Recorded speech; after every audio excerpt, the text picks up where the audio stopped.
Usually kasi, trials are equated with sufferings. Sabi po sa Bible, sa James, the book of James, chapter 1, verses 2 to 4, "Consider it pure joy, my brothers, whenever you face trials of many kinds, because you know that the testing of your faith develops perseverance. Perseverance must finish its work so that you may be mature and complete, not lacking in anything." So kailangan pala ay tinatrato natin ang mga pagsubok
na isa ring kaligayahan. Because trials make us grow, strengthen us, trials make us complete. But there is another type of trial that is not suffering, but trial that is enjoyment. Yun ang hindi ko naririnig sa mga tao pag tinatanong ko sa kanilang trial yung enjoyment. At yan po ang pag-uusapan natin ngayon, enjoyment as trial. At ang pamagat ng ating pag-aaral, pass that other kind of trial. Pass that other kind of trial. Heavenly Father, we thank you for who you are. Salamat, Panginoon, at ang mga kapatirang ito, mga kaibigan namin ay nakarating. Kanya-kanyang istorya sa pagparito, kanya-kanyang mga balakid, kanya-kanyang sakripisyo. Panginoon, lahat po ng nahirapan, nagkaroon ng sacrifice coming here, hinihiling ko po sa inyo, palitan nyo ng kagalakan. Punuin nyo ng pagpapala.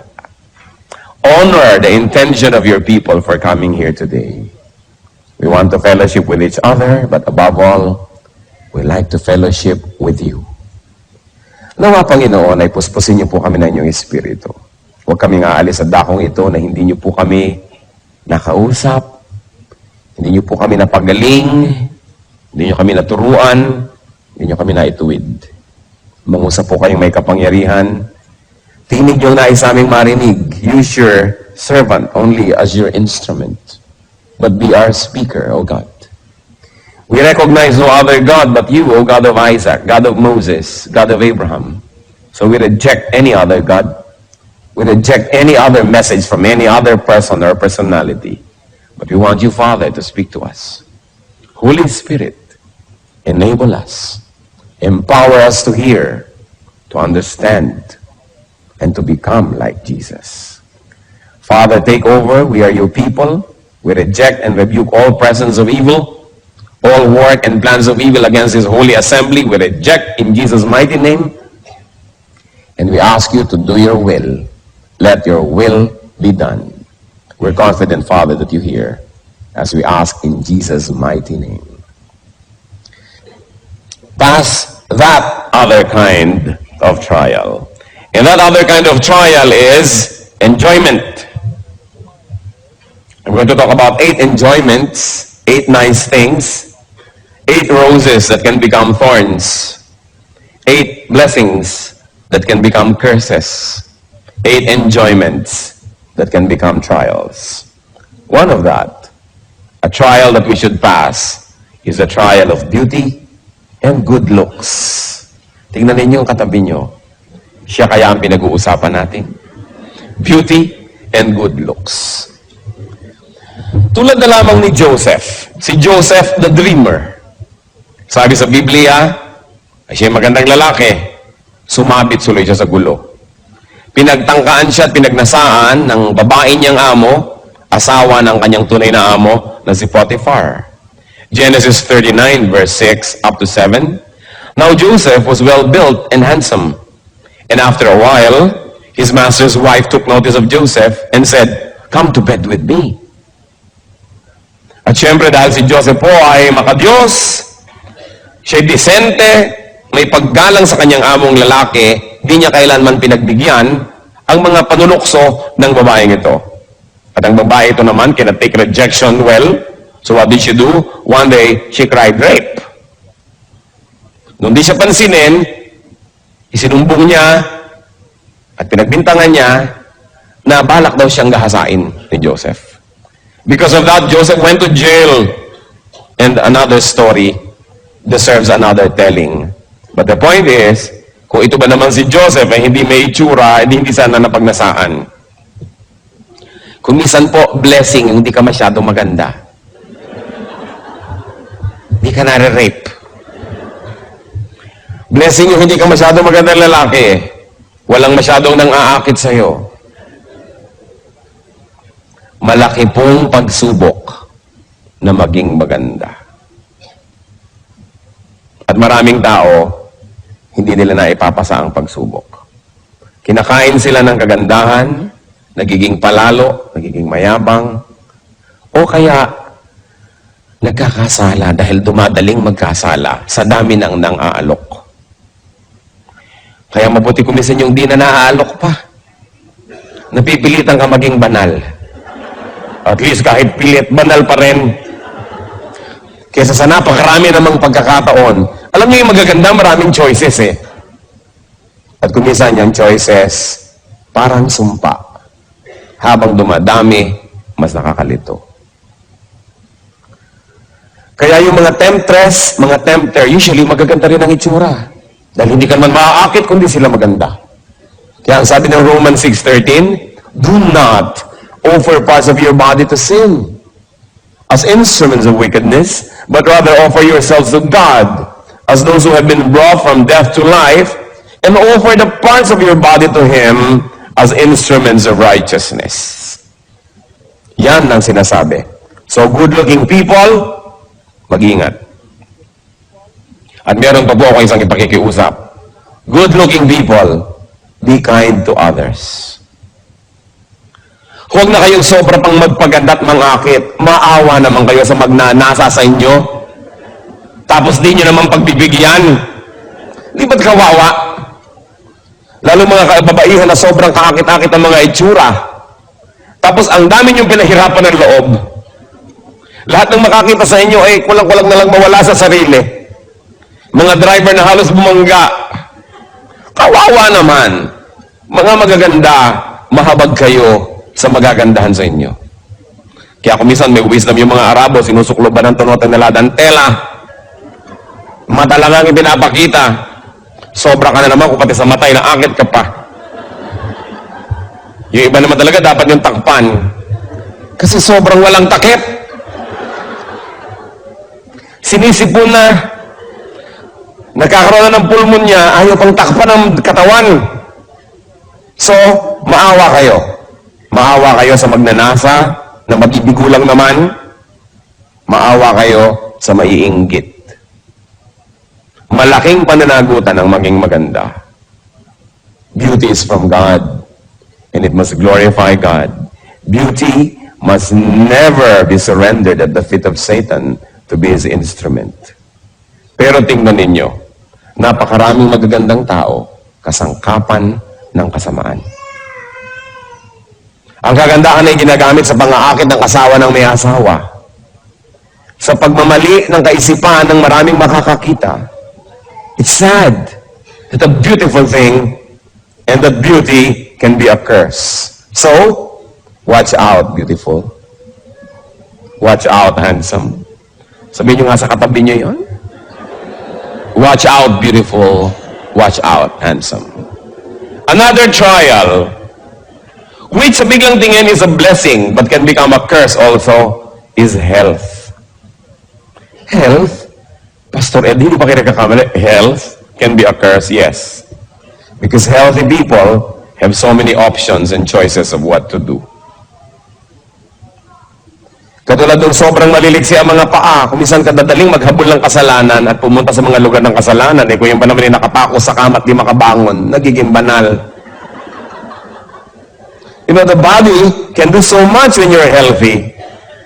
That's why, when you are healthy, first you thank God, and then you watch that you don't allow your health to become an entry point of evil. Kasi pag malusog ang tao, maraming pwedeng gawin.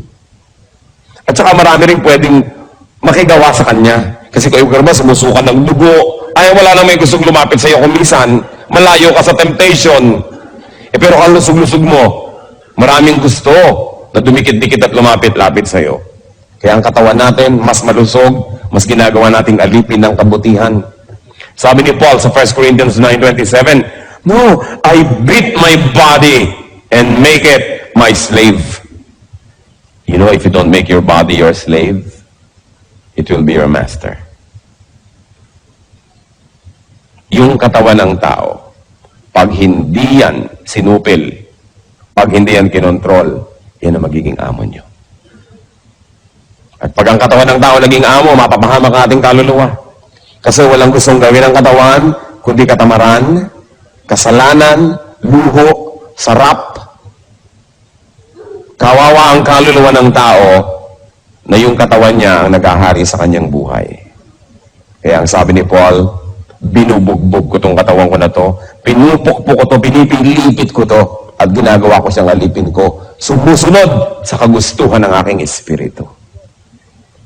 At yan ang dapat mangyari. Kaakibat po't kasama ng health, trial din yung long life. It's a blessing to have a long life, but long life can also be a curse. Long life can also be a trial. Tingnan nyo, ang napakarami nating hinahanga ang mga bayani, maaaga kasing namatay. Si Rizal, si Bonifacio, sila Magsaysay, palibas at maaagang namatay, hindi nagkaroon ng maraming pagkakataong magkamali. Habang humahaba ang buhay, dumadami ang pagkakataon mong magkamali. Of course, dumadami rin ang pagkakataon ng gumawa ng mabuti. Kaya sinasabi natin, blessing yan, pero pwede rin niya maging sumpa. Tingnan niyo sa Don Emilio Aguinaldo, sa haba ng buhay, napakaraming naging controversies tuloy na nasangkutan, sumama sa politika, natalo ko ng pinagagawa, ang haba kasi ng buhay. Yung napakaagang nangamatay, nagmumukha tuloy yung mga perfect or nearly perfect because they did not have much opportunity to make mistakes. So, watch out, you health buff. Kung ang lusog-lusog mo, mahaba ang iyong buhay, humihingi ka sa Diyos sa mahabang buhay, gusto mong pahabain, mag-ingat-ingat ka. Sapagkat bawat buhay at bawat araw na ipinahiram ng Panginoon ay gustong agawin din ni Satan. Kung si Hitler namatay noong 11 anyos, hindi bang iba sana ang history ng mundo? Humaba. Kung naging 90 siya, can you imagine kung anong pwede mangyari? Ang buhay, trial yan. At kasama din ang health, isang trial, hindi lang yung long life, kundi youth. Yung pagiging bata, yung kabataan, isang malaking trial. Why? Because in the time of youth, people make the foundation for their whole lives. Kung anong ginagawa natin ng ating youth, sometimes kaladkad, daladala, pasan-pasan natin buong buhay. Kaya dapat ang mga young people nag-iingat. At dapat nilang makita na yung estado, yung stage na sila yung mga kabataan ay isang napakalaking pagsubok na kailangan nilang malampasan. Sapagkat marami hindi nakakalampas nang hindi nadadamage. Sabihin, talaga ganyan yung mga babae, medyo umaalembong ng konti kasi young people. Pero yung iba hindi nakakalampas. Nagkakaroon ng buhol-buhol na anak bago mag-18, 19. Hindi nyo na pwedeng maando yun. Nando na. Permanent fixture of your life. Yung mga lalaki na nagkakaroon ng anak kung kani-kanino na hindi naman nila asawa, nobya lang, yan ba hindi pwedeng bumalik na walang bayad? Kahit nagtagumpay kang tumakbot, tumakas. Yung mga nag-drugs ang nag-drugs, Natunaw yung brain cells, maibabalik ba yun? Hindi. Kaya nakikita nyo kasi mga nagdadrag sa katunganga, humal-humal, dahil na-damage. Many people say, mga teenagers, only a passing stage, hayaan nyo na, higpit nyo naman, lalampas din yan dyan. Marami pong hindi nakakalampas. Makalampas man ay damaged. At yung iba na makakamatayan pa, hindi na tumanda dahil sa sobrang mga adventure ng kanilang pagiging bata. So, to have long life, and to have youth, or to be young, these are also trials.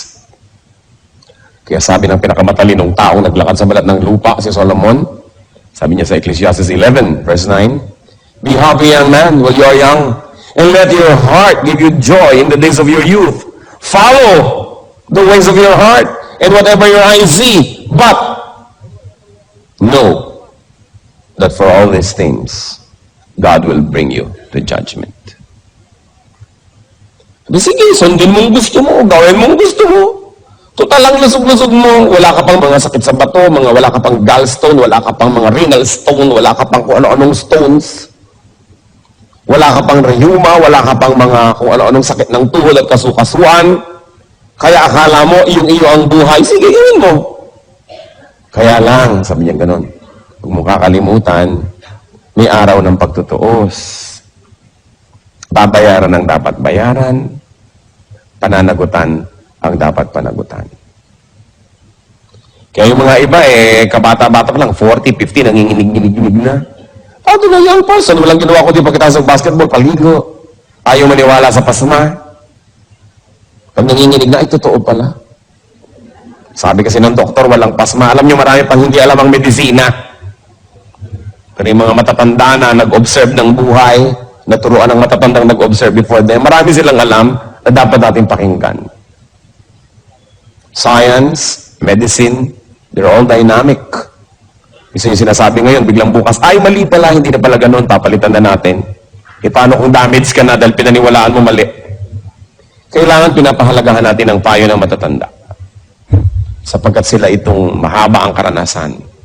There's nothing like experience. Kaya mga kabataan dapat makikinig. Watch out, young ones.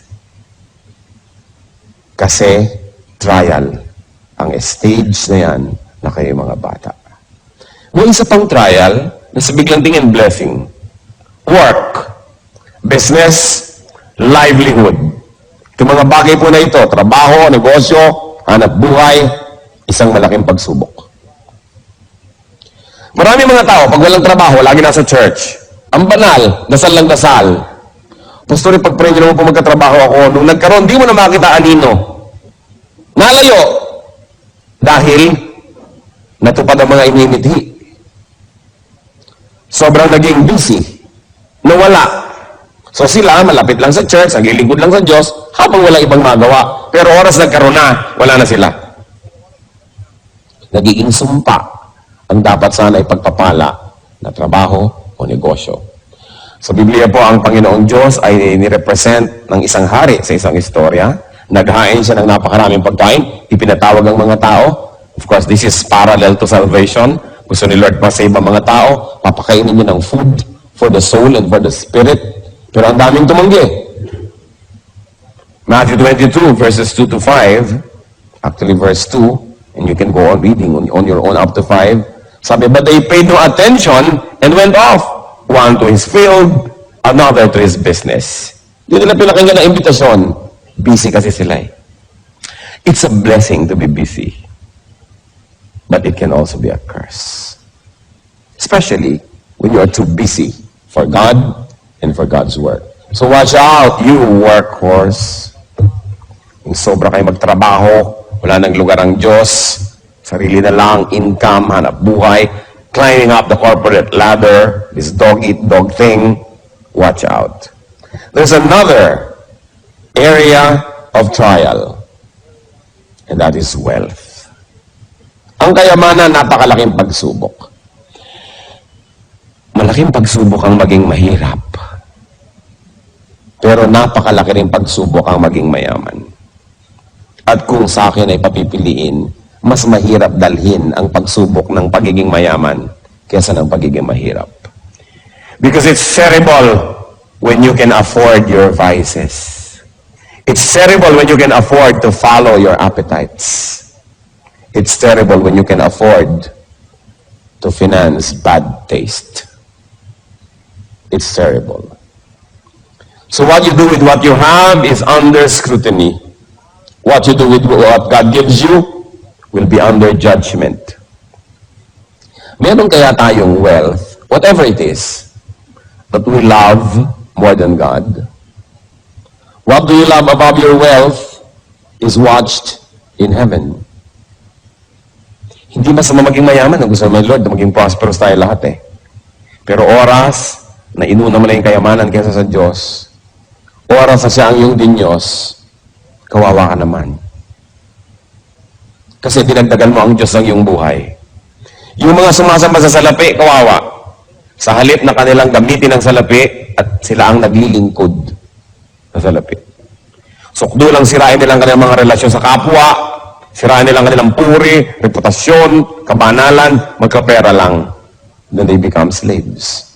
Luke 18:22-24. When Jesus heard this, He said to him, ito yung isang mayamang lalaking sabi, gusto ko pong sumama sa inyo, gusto ko maglingkod, blah, blah, blah. You still lack one thing. Sell everything you have and give to the poor, and you will have treasure in heaven. Then come, follow me. Kasi gustong sumunod sa kanya nitong mayamang lalaking ito eh. When he heard this, he became very sad because he was a man of great wealth. Jesus looked at him and said, how hard it is for the rich to enter the kingdom of God. Of course, I like to add that it is also hard for the poor to enter the kingdom of God. Hindi nadadaan sa mayaman o mahirap yan. Kaya lang mas madaling malito, mas madaling malasing yung may kayamanan kaysa dun sa wala. Kaya nakita nyo, dasal ng dasal yung tao. Siguro walang pera. Pag walang pera tao, dasal ng dasal eh. Subukan nyo, pag marami ng pera, kung madadasalin pa. Doon, nagkakaroon ng pagsubok. Dasal ng dasal, siguro may sakit. Dahil bihira naman taong malusog, ang paladasal. Dasal ng dasal, siguro nanganganib ang buhay. Kasi bihirang taong secure ang naaalala magdasal. Dasal ng dasal si Mrs. Naku, siguro may ginagawang milagro si Mr. Dahil bihira namang Mrs. na masayang-masaya sa kanyang Mr. ang madadasalin. Karamihan ng mga madadasalin, wala na kasing mapuntahan, pumupunta na tuloy sa Diyos. Kaya kumisan, nagiging pagpapala ang problema. Kasi lumalapit tayo sa Diyos. Pero imagine niyo kung gaano kalaking pagpapala yung malusog ka, masaya ka, kontento ka, masagana ang iyong buhay. Tapos madadasalin ka pa rin, malapit ka pa rin sa Diyos. Bakit ka ngayon mawawala ng magagandang bagay na yun? Bakit ka paglalaroan ng tadhana, samantalang malapit ka sa Diyos? Iba na lang you're under trial like Job, na ibinalik naman lahat ng Diyos, dinoble pa. Kaya alam nyo, yung magkaroon ng maraming pera, napakalaking pagsubok. Subukan ninyong lapitan yung taong hirap na hirap sa buhay. Ilapit nyo ang Panginoon, mas madali siyang magdasal. Mas madali siyang makinig, mas madali siyang manampalataya. Subukan yung ilapit yung salita ng Diyos sa taong masagana, malusog, okay ang buhay, ang hirap sabihan. Sasabihin, kung mali ang ginagawa ko, bakit ako nagtatagumpay? Bakit pa ako magbabago? Baka maiba yung feng shui ng buhay ko, malasim pa ako. Samantalang ngayon, sinuswerte naman ako sa buhay. Kaya mahirap pong kausapin yung matagumpay. Liban na lang kung yung matagumpay na yon, ang kanyang puso nasa tamang lugar, kinikilala niya na ang lahat ng tagumpay niya, bigay lang ng Diyos, hindi dahil magaling siya, hindi dahil deserve niya, then dumadaling kausap. Yung maging masagana sa buhay, malaking pagsubok yan. Blessing yan. Pero pag hindi natin nahawakan ng tama, nagiging parang sumpa. Wealth also brings so much worry. Sa bagay, nakaka-worry rin naman yung poverty. Pero yung poverty naman, wala ka masyadong choice. So, may simple. Pag marami kang pera, kaya mong limang kerida, ibahay lahat, dumadali. Dumadali ang pagbili ng mga bisyo. Dumadali. Lumalakas ang loob maghiwa-hiwalay yung mga tao kasi kaya naman nila maghiwa-hiwalay eh. Kasi alam nyo, may mga tao naman, hindi naman dahil nagmamahalan kaya magkakasama because there's interdependence, hindi sila mabubuhay economically na magkakahiwalay. And in that case, poverty helps to keep them together. Until they evolve or they develop in their thinking that they will be having greater and deeper reasons for sticking together. But for a while, it helps that they need each other. Kaya nga po, malalaman mo lang ang taong tunay na magalang, tunay na polite, pagka mayaman, pagka merong kaya sa buhay. Kasi yung mahirap, wala namang choice yung kundi maging magalang eh. May choice ba? Empleyado ka, good morning po. Diba? Dadaan ka sa mga nag-uusap, yuko-yuko ka. Ang galang-galang mo, ayaw mong tawagan siya ng oras ng siesta. Ang galang mo, kasi baka nasa ilalim ka ng kapangyarihan niya.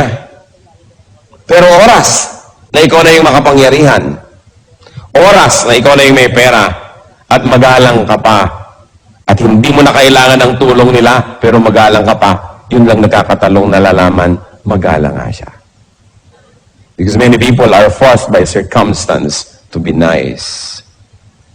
But when you don't need people, when you are independent economically, in fact, when they are dependent on you and you're still nice, then that's your true character. Kaya po yung magkapera, magkaroon ng kapangyarihan, napakalaking pagsubok at konti lang ang pumapasa. Kasi kadalasan, pag mataas na yung ranggo mo, wala nang sisita sa'yo, kung ano na pinagkagagawa mo. Kasi wala nang sisita sa'yo. Kaya marapat ibalik ka ulit sa mababang ranggo para ka tumino. It is a great trial to have power. It's a great trial to have wealth. Because you can do what you want. And when you're able to do what you want without having to submit to anybody, that's when your true character shows. Mahalaga. Isip-isipin natin. So watch out, Ritzy. Tingnan nyo nga katabi nyo kung mukhang mayaman. Baka nagpapanggap lang siya para wag yung dukutan. Pero mayaman pala. Yung mariwasa ka sa buhay, may kaya ka, trial yan. Then, another trial is knowledge. Knowing is a burden. Knowing more is a heavier burden. Kaya sabi ni Solomon, sa Ecclesiastes 1:13-14, I devoted myself to study and to explore by wisdom all that is done under heaven. What a heavy burden God has laid on men. I have seen all things that are done under the sun. All of them are meaningless, a chasing after the wind. And in other parts of Ecclesiastes, Solomon says, the more you know, the lonelier you get. Mas dumadami ang alam, mas dumulungkot ang buhay. Subukan nyo na malaman ang lahat ng sinasabi ng kapwa nyo tungkol sa inyo behind your back, lulungkot kayo. Mabuti pang di mo na alam. Subukan yung malaman ng maraming bagay na babawasan ng kaligayahan. So the more knowledge, the more trials. Kaya yung mga rumurulong ng konti, nakapag-biology 4 lang, ipinagpipilitan ng galing tayo sa unggoy, yan ang napala sa pagiging marunong. Little knowledge can be dangerous. That's why atheist scientists, atheist philosophers are in danger. What we know is little. What we do not know is immense. O yung taong hindi tiyak, therefore akala niya hindi niya alam. Ang nanganganib, yung mga tao nagdudunong-dunungan. Yung mga natututo, nalalagay sa panganib, napapahamak, kung ang karunungan na ito, hindi na isusuko sa Panginoon. Kita ninyo, dahil sa karunungan ng tao, akala na nag-i-improve tayo, wow, pagaling ang tao, pagaling ang mga armas na nagagawa. Mabuti pa nung araw, pukpukan lang ng bato, buhusan ng kumukulong tubig ang mga gera. papaltos-paltosan ka lang. Ngayon, napaka-high-tech ng gera, ang daming namamatay agad. Dahil sa runong. Knowledge can be a curse. So watch out, nerd. Mukha bang marunong ang katabi nyo? Tingnan nyo nga, mukha bang marunong? Sabi mo, mukhang marunong ito. Ano yung basis natin dyan? Another trial, of course, is zest. Sigla. Love for life.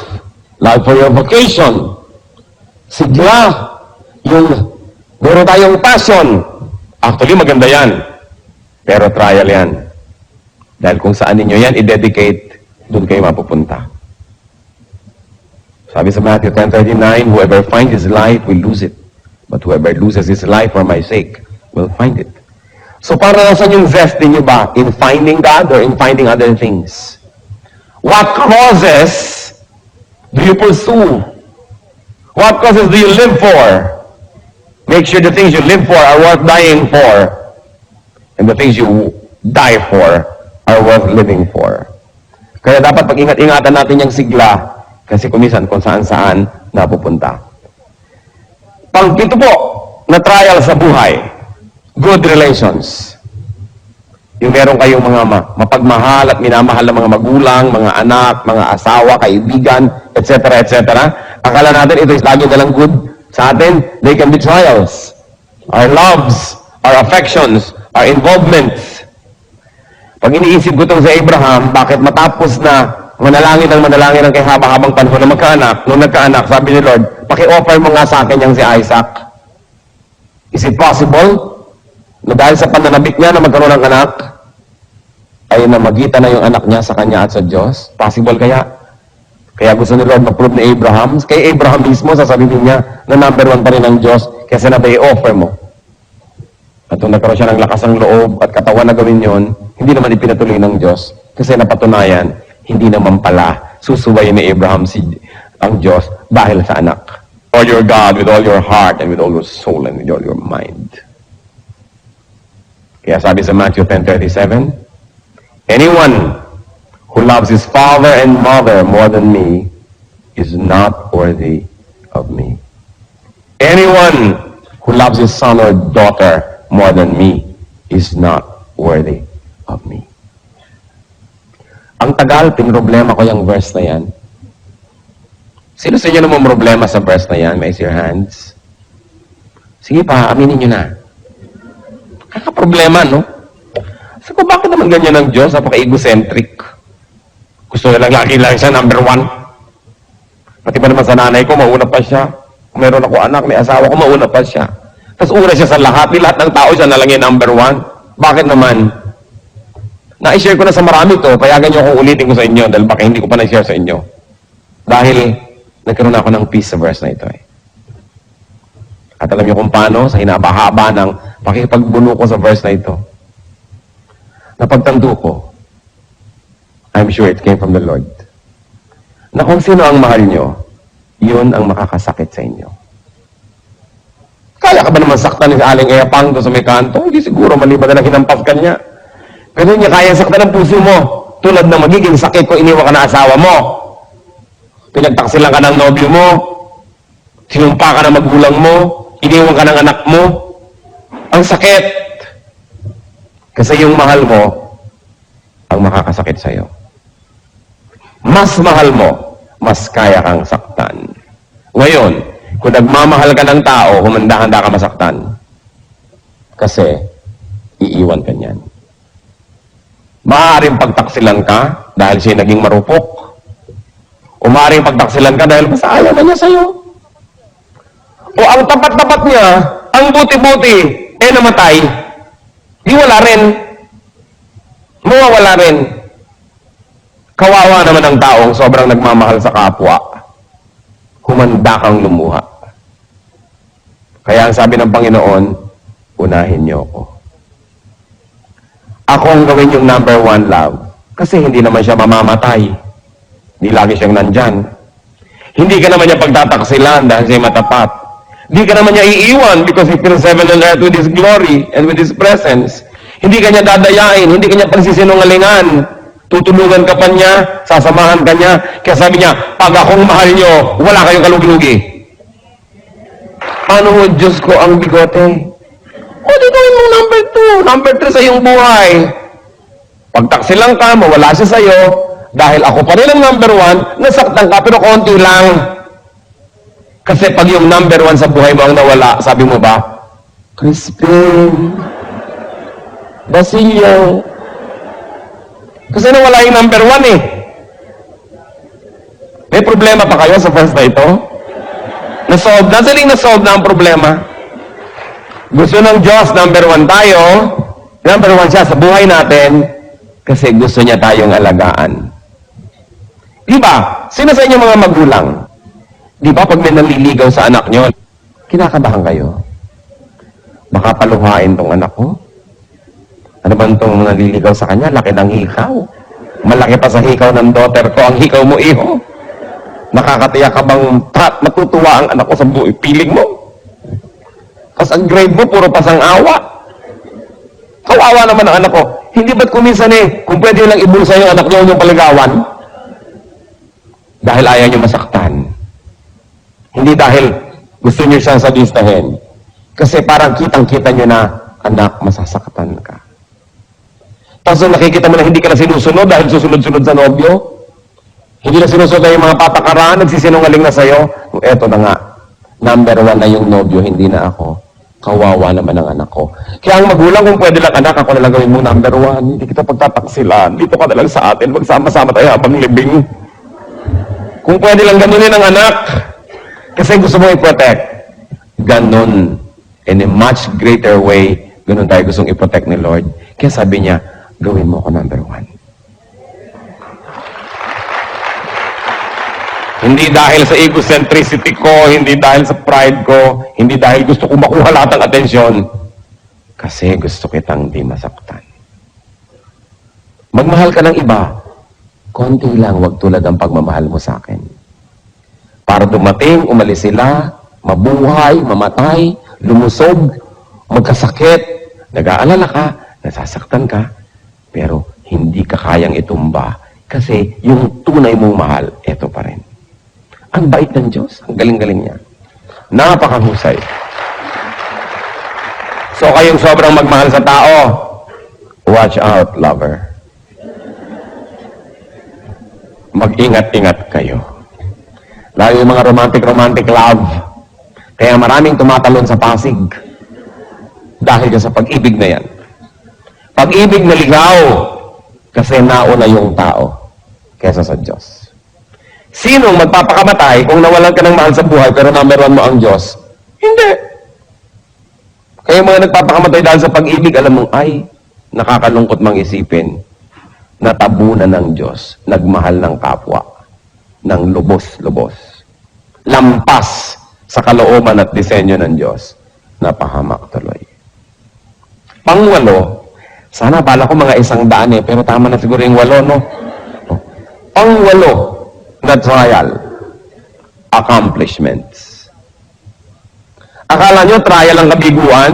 Mas malaking trial ang tagumpay. Accomplishments. Mas maraming nagpapakamatay na matagumpay kesa sa bigo. Mas maraming mag-asawa ang naghihiwalay na matagumpay kesa yung mga bigo. Kasi kuminsan, ang wattage mo 10, hindi mo kaya ang 50 volts. Kasi hanggang 10 watts ka lang. Tapos dumating yung 3,000 volts, pundi ka. Kaya maraming tao pag nagtatagumpay na pupundi. Dahil malaking trial yung accomplishment. It be physical, mental, social, or spiritual success. Fame and glory can be terrible trials. Kaya akala mo ang galing-galing mo, kayang-kaya ko na to, yun ang pinakamapanganib. Sapagkat di ka na nag-iingat. Sobra ka ng overconfident. Dahil nga sa iyong accomplishments. Kaya sabi sa 1 Corinthians 10:12, so, if you think you are standing firm, be careful that you don't fall. Sapagkat halos lahat ng natumba, natumba ng di nila inaasahan na mangyayari yun. Sapagkat sobra na silang naging confident. Accomplishments can make a man proud or vain or careless. That's why accomplishments can be dangerous. Watch out, achiever. Kailangan tayong mag-ingat na lahat. So look at everything from both sides. Try.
Binibigyan nyo kami ng pansin. Hindi man kami karapat-dapat. Ipakita nyo nga sa amin ang mga bagay na sa biglang tingin ay mabuti, subalit pag di namin binantayan, maaaring maging dahilan ng aming pagkadapa. At maaaring nagiging dahilan na ang ilan. Turuan nyo po kami. Nais kong manalangin para sa ilang tao na nakita nyo ilan, marami, maring lahat o isa sa mga binanggit, ngayon, nagiging trial sa inyo. Nais kong ipanalangin na palakasin kayo ng Panginoon. Nais kong ipanalangin na bigyan kayo ng Panginoon ng matang makita ng malinaw ang mga pandaraya ng sanlibutan. Sino man sa inyo magsasabi, yes, meron sa mga binanggit na nagiging dahilan ngayon para ako'y subukin. Nais kong malampasan, nais kong maging malakas. Hihingi tayo sa Panginoon ng pagpapala. Sino man ang magsasabi niyan, we're going to pray. Who else would like to say, Lord, you made me realize and you made me see the trials that I probably never saw clearly before. But now I like to surrender to you and to announce to you, O Lord, to say to you that I need you. Individually, brothers and sisters, kausapin niyo ang Panginoon. Narito siya. Damang-dama kong narito siya. Kausapin niyo. Humingi kayo ng lakas. Ihingi niyo ng tawad ang mga pagkakamali, pagkakasala sa mga larangang ito. Hindi kalugot